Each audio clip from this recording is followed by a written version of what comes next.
Hello, everybody. This is Fernando for the latest Ghost and Horror Stories Encounters video. Once again, I'm mixing one of these in here while I'm continuing with your mysteries and disappearances suggestions.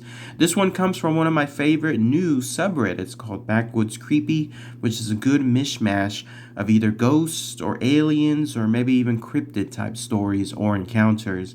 But it comes from a user by the name of InnerLab123. What caught my attention with this one has to do with this. Apparently, this person saw some faces within some trees. Actual human faces, in other words, but in a weird, distorted way. You know about that more here in a minute. And so there's some suggestions already as to what this could be, and I'll showcase some more of that as well. But the title of it is very aptly stated as Faces in the Trees. So let's go ahead and let's share this creepy encounter here, and then who knows, maybe out of the blue, let's see if anyone else has related information associated to this. So here's what they state. I've never been a big fan of camping. Circa 2012, for some reason or another, my friend and I decided to take a Saturday night to camp on private property. We did have permission from the owner, and this was on the bank of a small lake in the rural American Southeast. The lake wasn't very large, probably about 50 to 150 yards across. Not great at estimating distance. It was more of a deep pond, but it was 5 times as long as it was wide, and from the perspective of our camp, it consumed the majority of our sightline. The plot of land itself wasn't entirely removed from civilization. We were 5 to 10 miles outside of a small suburb of a mid-sized southern city. It definitely was not easy to access, however, and the only way in was a gated, narrow dirt road across a levee which spanned one side of the lake. This road was gated and locked, but the owner gave us his code. We pulled the car through and we locked the gate behind us. If you've ever been down south, you know how quickly it gets isolated outside of cities.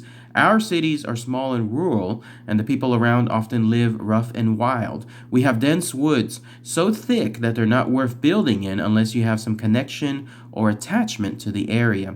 I've heard it was not profitable to cut roads through a lot of it when they were building highways back in the 50s, so not much development has happened in the last 100 years, and in some places since the Civil War. It's not uncommon to go for a 30-minute drive straight out of town and come upon cabins that are obviously off the grid. My friend and I were used to living in the suburbs, so we were just happy to see stars and then hear the sounds of nature. So we were at our very utilitarian camp, which is a small Coleman 2-person tent and a blanket, simply looking around and enjoying the night when suddenly my buddy sat up real straight. He said something like, "Do you see that guy over there?" And he pointed to the other side of the small lake. I didn't see anything. I just sat up slightly and I said, "Nah, it's just the dark playing tricks on you." He seemed absolutely shaken. He said, "No, look, there's a bunch of faces behind those trees now."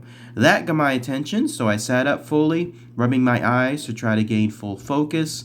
And then I saw them. Small, round, white faces staring back at me from across the lake. Maybe 15 or 20 of them. All were positioned in such a way that their bodies were behind the trees and only their heads were visible. The best way I could describe the faces is like a very pale, somehow internally illuminated children. I should mention that neither of us were drinking or were high. We were too young for that, not for at least a few more years. We'd eaten dinner at home and we were just planning on going to sleep after chilling out for a while. The faces weren't moving. I was kind of sitting there in shock, thinking that my eyes would adjust and I would see that they were a reflection, maybe bugs or owls or something. But I would never come to that realization. I just stared right back at them for what felt like 5 minutes, looked back at my friend, and then when I turned around, they were gone.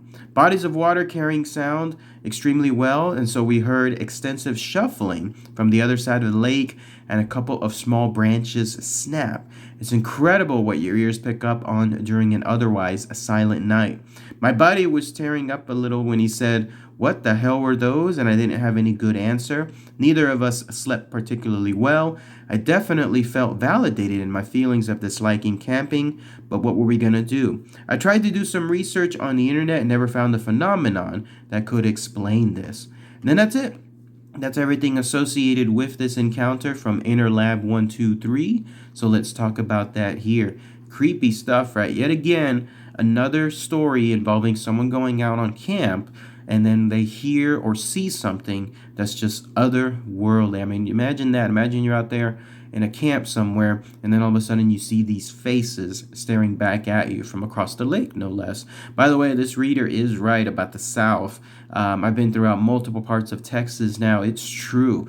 You could go to a big metropolitan city like Dallas or even San Antonio or maybe even Houston, and then 30-minute drive away and it's like you're almost in a backwoods area. Like it's just completely isolated, 100% homes sparse throughout who knows how many hundreds of acres, and even then it's dirt roads and almost like civilization never really touched that place. And yet 30 minutes away there's a million people plus city. So it is true that that stuff is out there when it comes to what the user was mentioning. So here in this case, them being in this isolated lake in an area that they describe was considered very remote, like they had to go through a dirt road, they had to go through a gate, get permission, go through it, and then once again in an area involving so many trees that there's no construction. It was too cost prohibitive to do so. So they're out there just 100% by themselves, and then they see these faces. What could they be? They were described as being small, round, white faces, about 15 to 20 of them, and the way they were positioned, they weren't in front of the trees. In other words, the bodies. Instead, the bodies were behind the trees, but the faces were right in front of the tree. So they either were looking through a hole that was conveniently there in the tree, or they were doing something else, going through the tree itself, somehow, some way, like a ghost or some other type of manifestation. And then they described them as being pale, somehow internally illuminated children. I mean, how creepy is that? One of the users rightfully said, and that was one of the first things I was thinking of as well, they were describing them as the moon-eyed people. In other words, moon-eyed children, which is one of my earliest videos ever. It's the idea of these children, or sometimes culture of people that are out there that describe something like this, and they have these very unique eyes, hence the moon-eyed status. The other thing I was thinking of was something related to a famous picture. In fact, you're looking at it here, where it involves someone that was taking a picture from across a river. I believe it was a river. They didn't see anything on the actual side, but then when they developed the picture, they saw this, what looked like children that were just suddenly shadows across the way, like they were looking back at them. So I'm wondering if that's something along those lines too. But otherwise, let me know what you guys and gals think. What can you think this is? Is this the Moon-Eyed Children? Are these ghosts? Are they something else entirely different? Let me know. Please post it in the comments below. All right, everybody. Thanks again as always. Take care. Bye.